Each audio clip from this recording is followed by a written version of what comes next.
What's going on, everyone? Welcome back to the channel. Got a new little setup I'm trying out here. In this video, I want to talk about philosophy, what it is and why it's important for some of the questions that I'm personally trying to explore, and then hopefully some of the questions that you all are also trying to explore related to psychology and personality and human nature.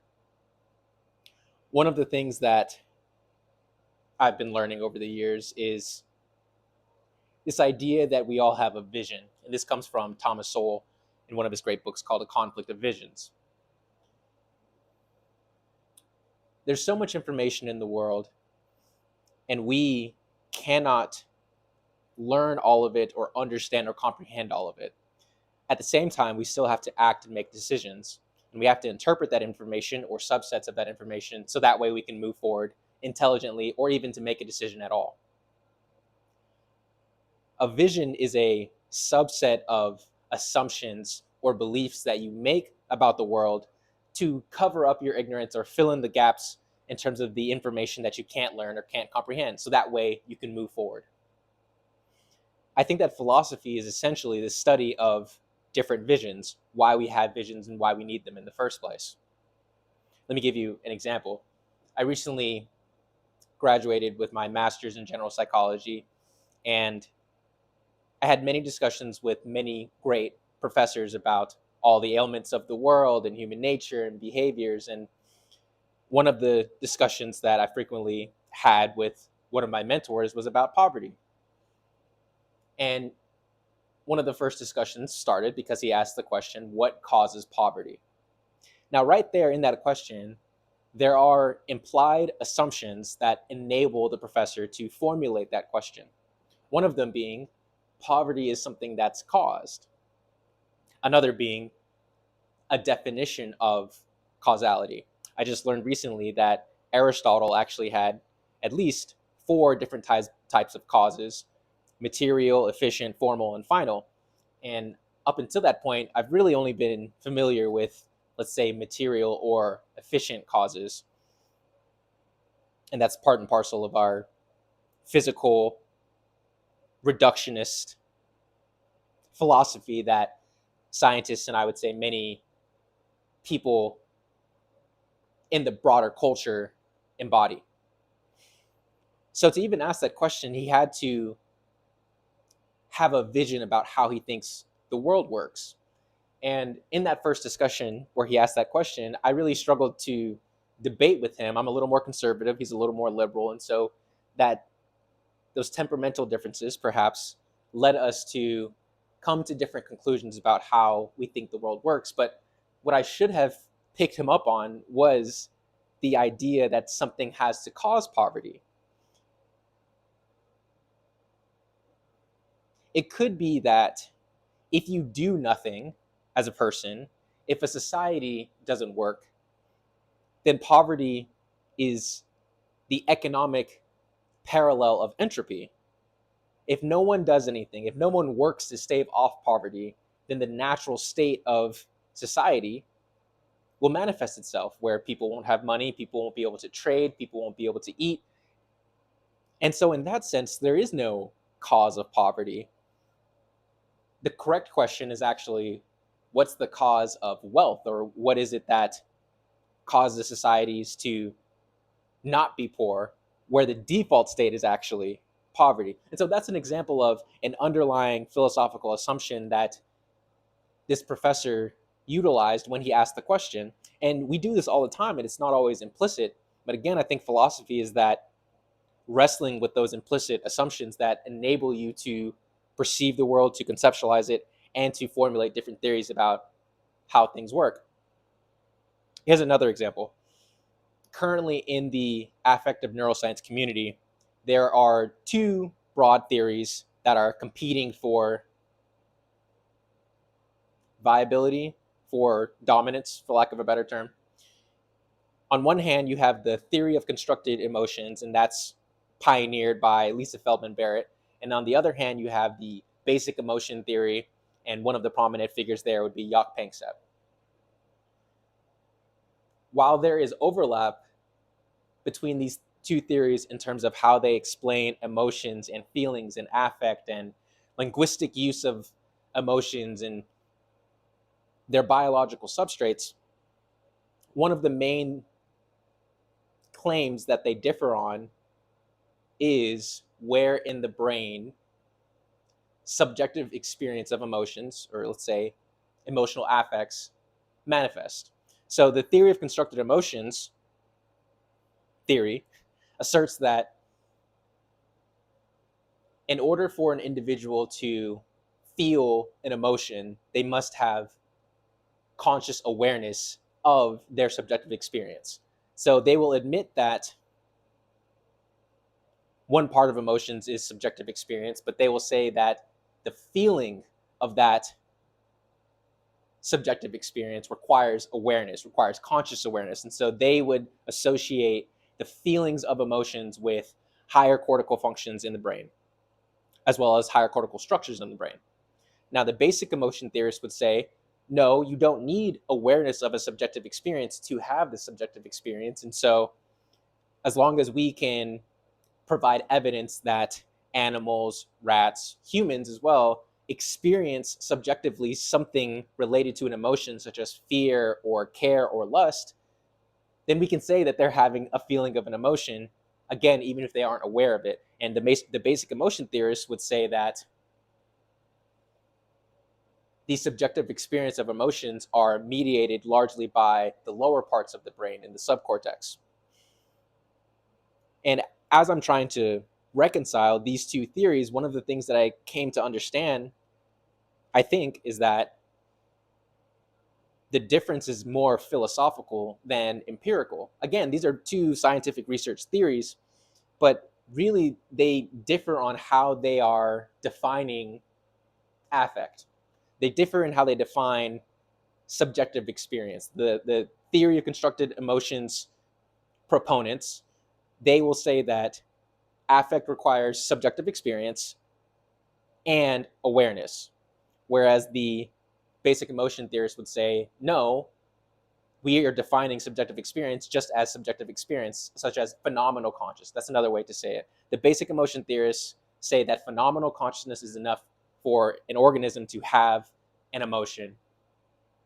And they also acknowledge that you can have subjective experience and awareness of that experience, and you can also have the capacity to reflect on the awareness of that experience. But those are higher level faculties that are not necessary nor sufficient for an organism to have a subjective experience.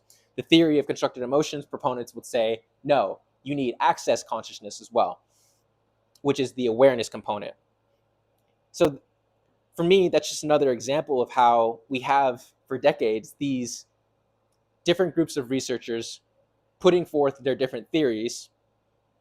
And it's not necessarily the case that the facts or the research or the empirical data is what separates them.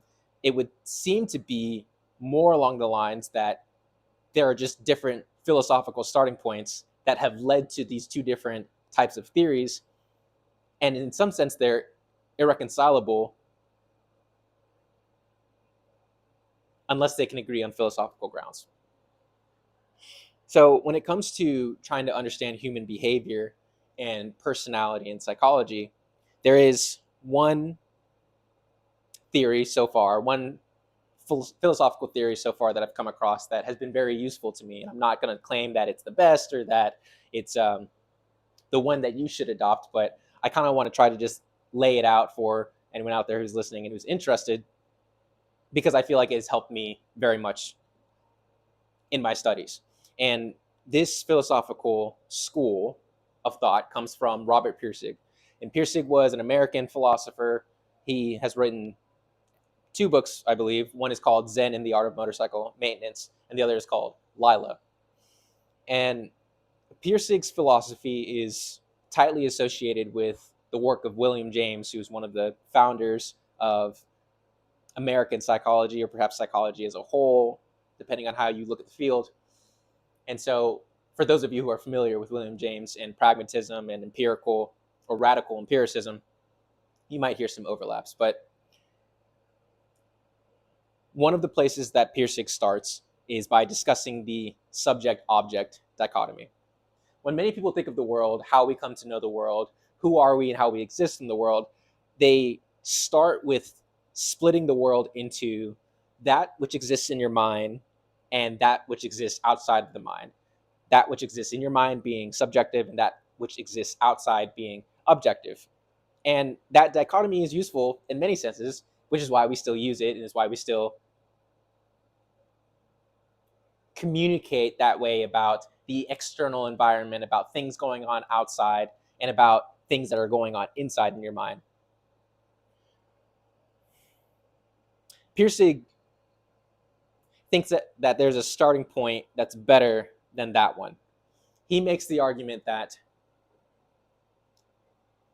the starting point of trying to understand the world and for building a philosophy should be human experience.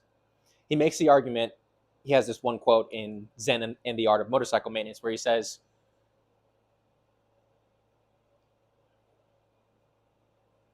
we take a handful of sand from the vast landscape of awareness and we call that handful of sand the world. He is saying that for us, it's very difficult to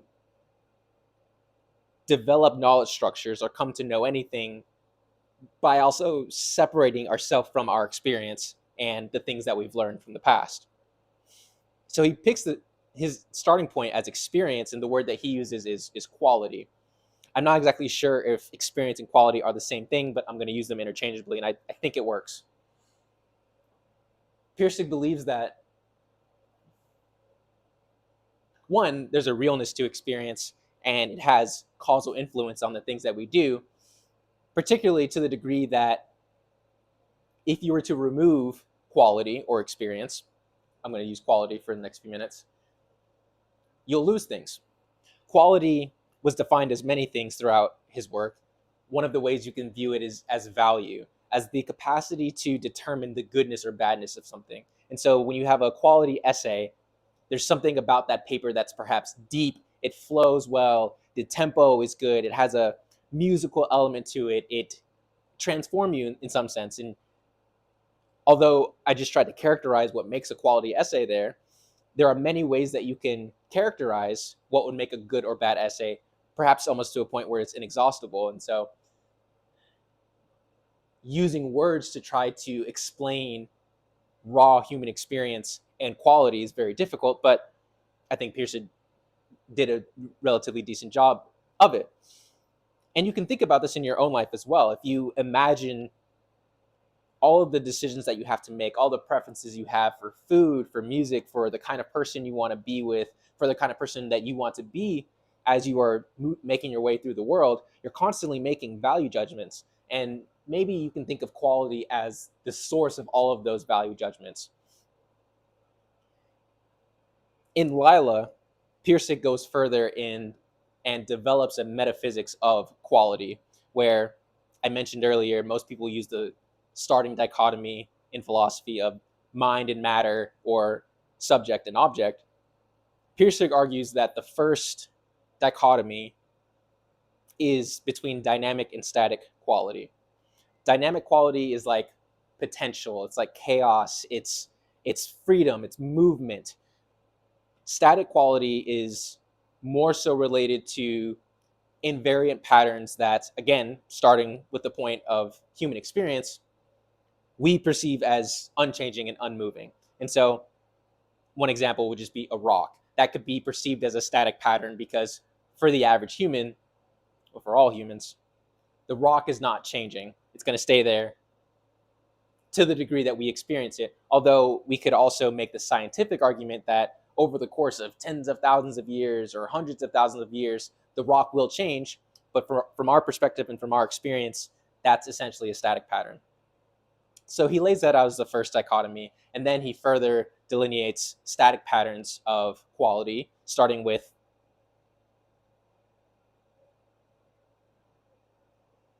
inorganic quality, and then you have biological or organic quality, and then you have a social pattern of quality, social static pattern of quality, and then you have an intellectual, or I would say psychological static pattern of quality. He also mentions that dynamic quality is from which everything comes and also towards which everything goes. And that reminds me somewhat of the Big Bang Theory and just the idea that prior to the Big Bang, there was nothing, there was a void. It also reminds me of Genesis, where God creates the earth or order from nothingness or from the void. So you have this chaos in the start. That's the starting point. And from this chaos, from this freedom, things emerge. But at the same time, all of these things are moving back towards chaos or towards freedom. And in a sense, that reminds me of the principle of entropy. From these interactions between dynamic and static patterns, as well as the interactions within those static patterns, Pirsig elucidates a few moral laws. One of the moral laws, he says, is that a higher static pattern should not destroy a lower static pattern. So you can think about that in terms of, let's talk about the biological static pattern and the social static pattern. When you think of the biological pattern, you can think of Freud and the id and those animal instincts and drives that humans have. We could associate those more with just our biological innate drives, right? And Freud even adopted this idea to a degree when he posited that humans have a superego. You can think of your superego as that part of your psyche that internalizes the social norms and social rules that make up a large part of your morality. And the superego's job, in part, is to help suppress those animal instincts and those biological urges. Now, according to this first law that Pirsig elucidated, it's not the job of the social patterns, the social laws, to try to destroy and get rid of those biological patterns, let's say the animal instincts and drives that humans have. It's more so that those social laws are to regulate and to integrate those biological urges in a manner to where they can be manifested, but without destroying the social patterns. So the higher pattern shouldn't destroy the lower pattern. Now, another law that Pirsig talked about was higher patterns are always striving for freedom from the lower patterns. And that's kind of something that I already mentioned, again, talking about the social and biological patterns.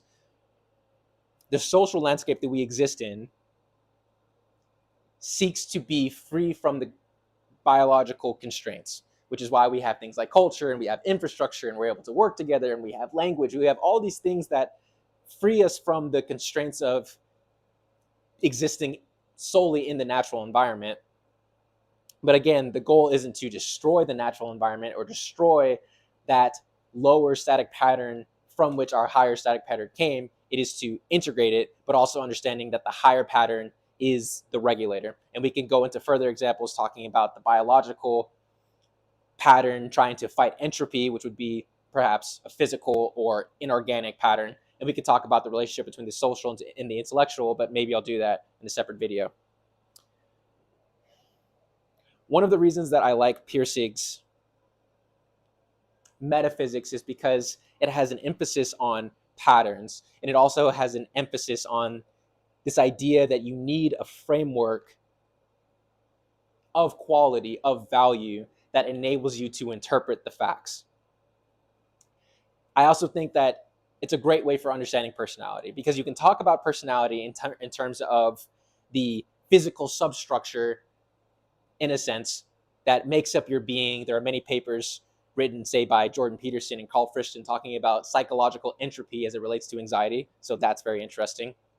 You could also talk about personality in terms of the biological structures and functionings of your nervous system. You can talk about personality as it relates to your social interactions in the world. And you can also talk about personality from an intellectual, cognitive, or primarily psychological function. And that has been useful for me in trying to understand what makes us who we are and why we do the things that we do. So, hope that all makes sense. Thank you guys for listening, and I'll see you in the next video.